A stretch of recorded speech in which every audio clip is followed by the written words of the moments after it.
പ്രിയ കുഞ്ഞുമക്കളെ, വചന പഠന ക്ലാസ്സിലേക്ക് ഏവർക്കും സ്വാഗതം. നമ്മൾ ജൂൺ 1-ാം തീയതി മുതൽ വചനം പഠിച്ചു തുടങ്ങി അല്ലേ?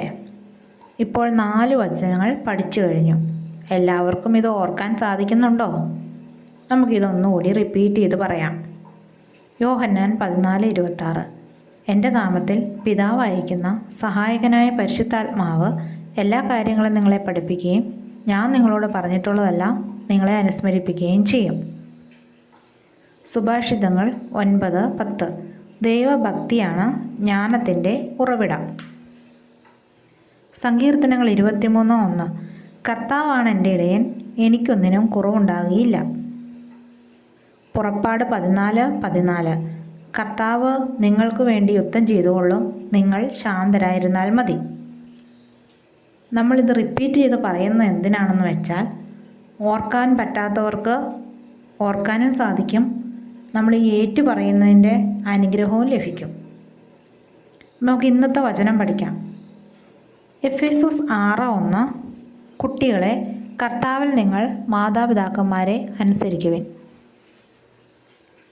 പ്രിയ കുഞ്ഞുമക്കളെ, ലൂക്ക 2:51 പറയുന്നു, പിന്നെ അവൻ അവരോടൊപ്പം പുറപ്പെട്ട് നസ്രത്തിൽ വന്ന് അവർക്ക് വിധേയനായി ജീവിച്ചു.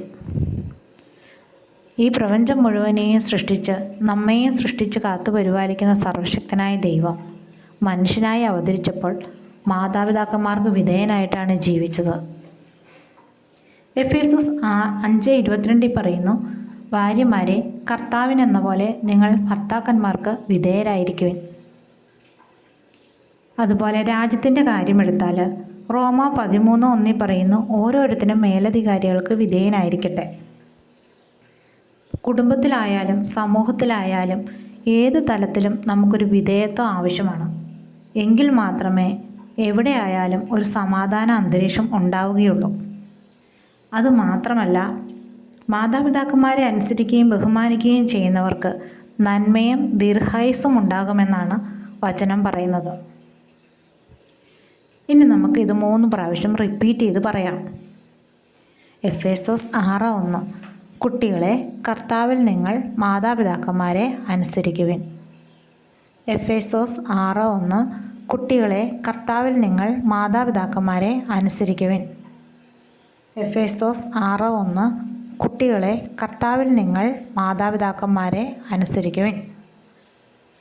ഇനി ഇത് 5 എന്ന നമ്പറിട്ട് നോട്ട്ബുക്കിലേക്ക് എഴുതി വെക്കണം കേട്ടോ. മറ്റൊരു വചനവുമായിട്ട് നാളെ കാണാം. ദൈവം എല്ലാവരെയും അനുഗ്രഹിക്കട്ടെ.